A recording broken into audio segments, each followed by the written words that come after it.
Gracias, Richard, por darnos de tu tiempo. Aquí en la revista tenemos una sección que hemos implementado para entrevistar a amigos, sobre todo, y escritores, narradores, cronistas, gente que apuesta desde hace mucho como tú por la cultura, por la divulgación de la buena redacción. También tú eres docente, Richard es escritor, Richard Primo es escritor, es docente, es cronista, periodista, divulgador. Ya vamos a conversar sobre tu experiencia, tu larga carrera, Richard. Y bueno, es un gusto. Me han dado el encargo acá en la revista La Hormiga de compartir contigo unos minutos para que nos cuentes un poco tus experiencias en este mundo de la lectura, la escritura, los talleres, la docencia. Y te doy, bueno, la más cordial bienvenida y gracias por hacernos el favor de darnos de tu tiempo. Sé que siempre estás ocupado, siempre activo y bueno, para conversar, ¿cómo estás, Richard? Oye, con el mayor gusto la invitación la he aceptado y y me encuentro bien, con un poco de frío en este momento porque vivo en una zona que está cerca del mar y estoy en el piso 7. Y como no puedo cerrar las ventanas porque me siento un poco encerrado, dejo un poco que pase el aire, pero en verdad se siente frío. Salvo eso, en salud muy bien y en el trabajo, pues como todos, un poco a la expectativa, trabajando a través de aulas virtuales y con el tiempo libre tratando de terminar pues mi vida literaria, un libro del cual ya estoy aburriendo a los amigos porque lleva más de un año que le doy vueltas y todavía no encuentro el tono que quisiera. Así es que ando atormentando al primero que logro atrapar en red, mandándole que me suelte ideas. Y nada, ese es hay momentos en los que uno está trabado, pues así que yo estoy medio trabado Bien. en esta novela, ¿no? Y allí, y leyendo en la medida en lo que se puede, porque te contaré que estos trabajos que tengo y que lo hago de muy buen gusto, porque soy profesor porque me gusta, sí te consume más tiempo del que uno podría suponer cuando las clases eran personales, cuando las clases eran, sí, personalizadas, no, presenciales, es un poco más complicado, te ocupa más tiempo, a pesar de que estás en casa. Pero en general, en líneas generales, creo que afortunadamente bien. Me alegra escuchar eso, Richard, y bueno, creo que va a ser muy oportuna tu experiencia y lo que nos puedas contar en los siguientes minutos. Justamente conversábamos el día de ayer a propósito de esta entrevista eh, para hablar de algunos puntos, ¿no? Donde tú tienes ya tiempo moviéndote, ¿no? Como es la escritura, la lectura, la docencia, ¿no? Y bueno, como primer punto, como primera eh, pregunta, eh, te preguntaría sobre qué, qué opinas de la generación de los 90, que creo es un poco la generación en la que tú te has movido, ¿o estoy A equivocado? ver, por edad, sí, por edad podría ser los 90. Mira, la generación del 90 es, si se quiere, la que empezó de alguna manera, según mi hipótesis todavía, y antes todavía que una hipótesis, un esbozo, a, a disolverse, ¿no?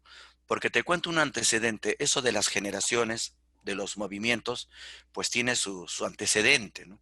El más reciente, el del que se ha escrito inclusive análisis, es pues la del grupo Narración, ¿no? Que ya data de los 80, 70, todavía en el pleno auge ideológico entre el socialismo y el capitalismo, entre ellos, los escritores tenían todavía una posición, si se quiere, política, ¿no? Los escritores. Algunos se radicalizaron más y creían de que la literatura era un arma de combate para la Claro. difusión de las ideas, pero algunos no, algunos moderadamente, espérate un ratito, no va a ser que se nos vaya la batería, ahora sí, moderadamente, también tenían esa tendencia y ciertamente, a pesar de que escribieron de fantasía, etcétera, su literatura de hecho tenía un compromiso. Creo que el que tuvo más fuerza, más notoriedad fue el grupo Narración, donde pues, quiera o no, estaría el fallecido Osvaldo Reynoso, que podría estar, ahora que había se me ha ido el nombre, se me ha ido el nombre, había un japonés que también estaba en el azul, Augusto Higa, y otros escritores de esa época, ¿no? Pero luego ya, imagínate cuando pasa lo de Sendero, el regreso a la democracia, y el Perú empieza a abrirse hacia el exterior. Yo creo que los jóvenes del 90 todavía están en ese punto medio. Conocí a muchos escritores que todavía tenían esta premisa, ¿no? La literatura comprometida. Pero había otros que ya empezaban a no creer en ello, sino que empezaron a buscarse en otros lados. Y yo, que llevé talleres de creación literaria, encontraba pues desde buscar al gran y amado Bukowski y esa literatura, si se quiere, de vanguardia. A esa yo la llamaría subversiva, pero no en el sentido político, ¿no? Sino el sentido nihilista que tenía, Contracultural, ¿no? contracultural que tenía. Empezaban por ese lado, otros iban por la onda psicológica, tratando de no caer en el viejo molde de la literatura de denuncia social, ¿no? Sí me encontré, pero resulta que no se lograba articular, si se quiere, un movimiento. No se articulaban movimientos. Si se articulaban, desaparecía muy rápido. Fui parte de muchos de ellos, porque no había esa ideología. La ideología es la que de alguna manera congrega pues a un movimiento, y la ideología se estaba disolviendo. Recuerda que por ahí llegan los asuntos de la caída del muro de Berlín, la perestroika y todo lo demás, y entonces yo ya no encontré un movimiento fuerte, ¿no?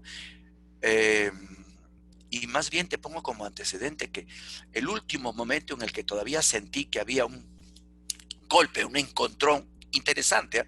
Porque a pesar de que la gente salió arañada en el sentido figurado, un poco herida, el último encontrón, si se quiere, de movimientos o grupos o tendencias fue pues el que salió a la luz en España en 2005.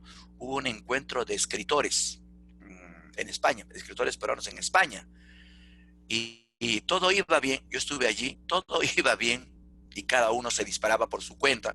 Estaba un Iván Tais con una literatura muy, muy, muy singular, personal, Alonso Cueto, Fernando Ampuero, estaban escritores de Lima y escritores de provincia, o Cristian Reynoso de Porpuno, es decir, muy buena gente. Y en algún momento, faltando un par de días, creo, reventó el resentimiento.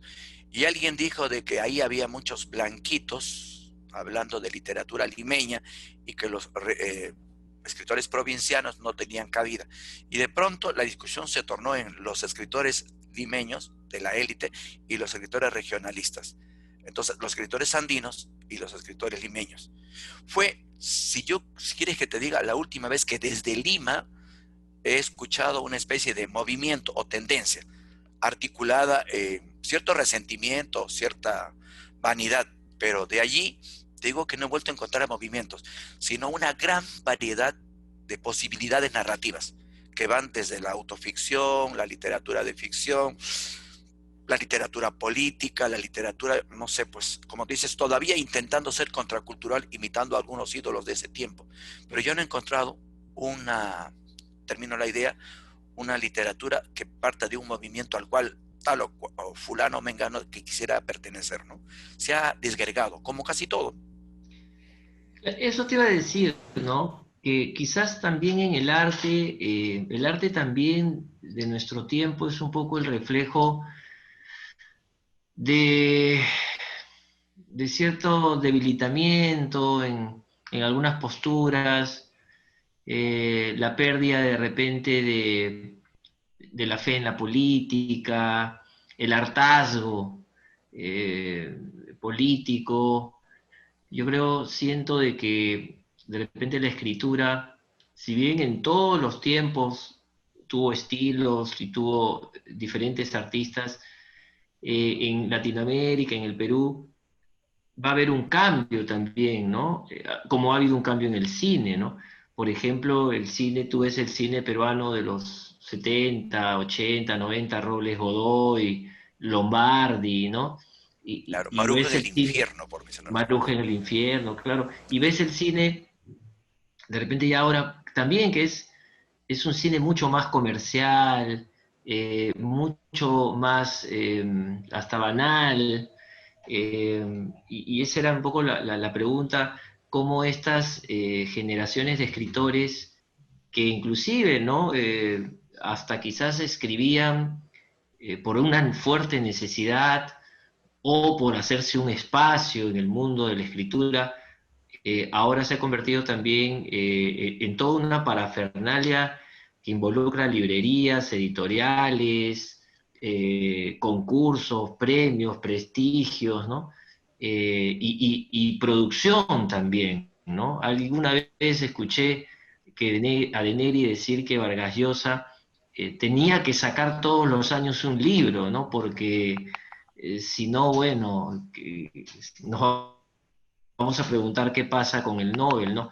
Y claro, había una especie de incesante necesidad de seguir produciendo y el arte era ya una pieza más del mercado, digamos, del sistema, ¿no? Es como que tenemos que estar escribiendo para cumplir un poco con las editoriales y con las librerías. Pero bueno, siempre queda, quiero creer, en el mundo de la cultura y del arte la posibilidad de también, ¿no? Sublimar demonios, contar historias, hacer una suerte de catarsis, apelar por la contracultura, denunciar, etcétera, ¿no? Todo lo que la escritura ha permitido, ¿no? Hasta también, como conversamos ayer, también ahora siento, me parece que es por por alguna parte de la mirada vemos que es más sencillo, me parece que es más sencillo de repente publicar ahora con tantas editoriales, con servicios prácticamente de autoedición, donde lo importante es tener esos recursos o la tecnología a la mano, que en otras épocas, ¿no? Donde era muy difícil para los escritores sacar una revista, tener un espacio. Ahora tenemos blogs, tenemos Facebook, muchas de estas experiencias después se traducen en un libro, ¿no? Hay el caso de blogueros que luego son invitados a escribir sus Sí, historias sí. porque son un éxito en Internet, ¿no? Y terminan de alguna manera convirtiéndose en escritores que no han tenido esa vocación de repente en el colegio, ¿no? Como quizás en el caso de muchos de ustedes, de tus amigos o tuyo mismo, que encontraste esta vocación y esta urgencia de escribir o de hacer cine o de hacer poesía, que bueno, ahora es también un poco más sencillo, ¿no? En el sentido de que está inclusive bien visto, hay facultades, hay concursos, se promueve, ¿no?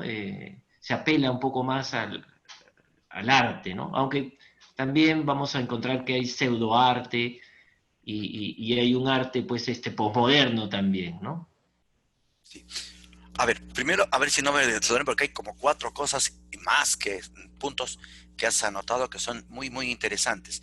Pero primero te doy la anécdota, ¿no? Que creo que no la compartí ayer contigo. Es cierto, hay una anécdota que está, Rafael Dumet es el escritor que ha hecho acá se ha constituido un éxito con la novela El espía del Inca, ¿no? Justo por lo que me dices de que ahora la publicación empieza siendo a través de los libros virtuales, porque es más fácil, o por cuenta personal tú editas tu libro o lo lanzas a la nube. Bueno, Rafael Dumet hizo el paso inverso a lo que generalmente se piensa. Lo primero que hace un escritor es buscar su editorial, el largo trámite de mandar, como cuentan los escritores hablando de sus inicios, el mandar su novela de editorial en editorial, algunos se lo rechazan, otros los tienen pateando, como dice, mes a mes. Ese era el proceso, ¿no? Luego esperar que tu libro se publique y esperar a que algún cronista en algún periódico levante una información y ver si por ahí tiene cierto éxito, ¿no? Y si estás con una editorial potente, esa editorial puede invertir en una ronda tuya o una gira por allí, en un trabajo de difusión a nivel de algunas revistas, etcétera. Si por ahí pega, logras el éxito, ¿no? Y luego quizás por ahí ya tu novela la regalas porque ya ganaste suficiente a la red. Esto fue al revés. A Dumet, a su novela El espía del Inca, que le tomó como 10 años escribirla, es una novela negra, es una novela negra, una novela detectivesca, de espionaje, pero ambientada en la época incaica, en la captura, en la liberación y captura de Atahualpa, primero en la captura y luego en el intento de liberación de Atahualpa. Es espectacular.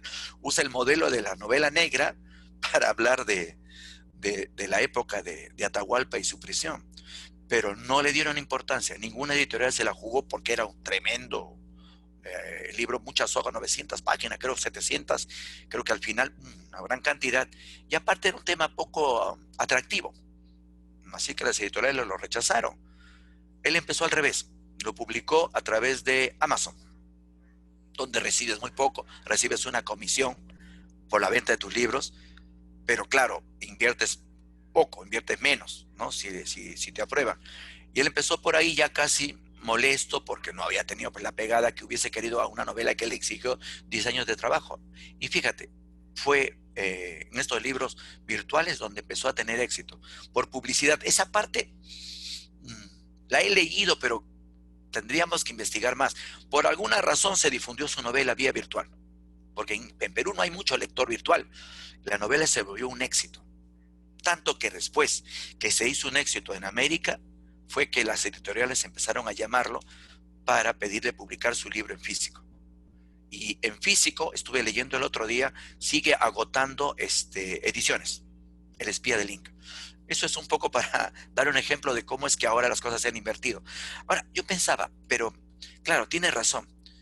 El asunto es que creo que, primero para mí, aún hoy, a pesar de que la literatura, hay una literatura, por llamarla banal, superficial o ligera, por la que queramos llamarle, también es un reflejo, porque la literatura, el arte es un reflejo de la sociedad en la que vivimos. Y quiera o no, esta forma de emprender la literatura también debe ser un reflejo de cómo camina la sociedad contemporánea. Estoy usando ideas generales como la teoría, la posición de la modernidad líquida, donde todo se disuelve, Claro, todo es Bauman. rápido, de Bauman, hasta una serie de interpretaciones que ahora te dicen que nada es constante y de que lo que quiere, lo que debe sobrevivir, si quiere sobrevivir, tiene que someterse todavía a la ahora agónica ley del mercado libre.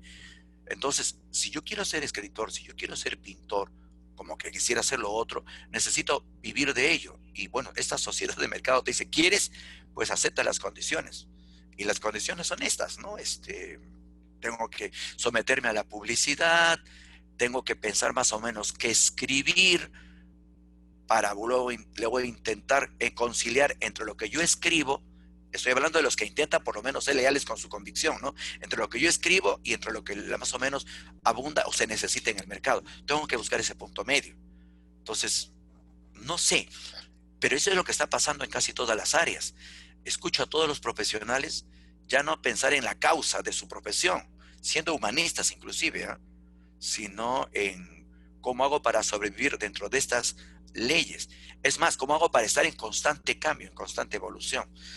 Entonces, por eso sí, pues tienes razón. Coincido en que hoy por hoy hay una gran tendencia a que la literatura sea un instrumento más, igual que las demás artes, dentro de este aluvión de mercado libre. Sin embargo, te vuelvo a repetir, aún así, yo he encontrado novelas, entre comillas, ligeras, muy interesantes, que si las miras están reflejando la superficialidad. Mira la vanidad que uno tiene de creer que eso es superficial, la superficialidad del momento, de este tiempo. No hay capacidad de análisis en este tiempo, no hay búsqueda de la profundidad, eso creo que está conocido.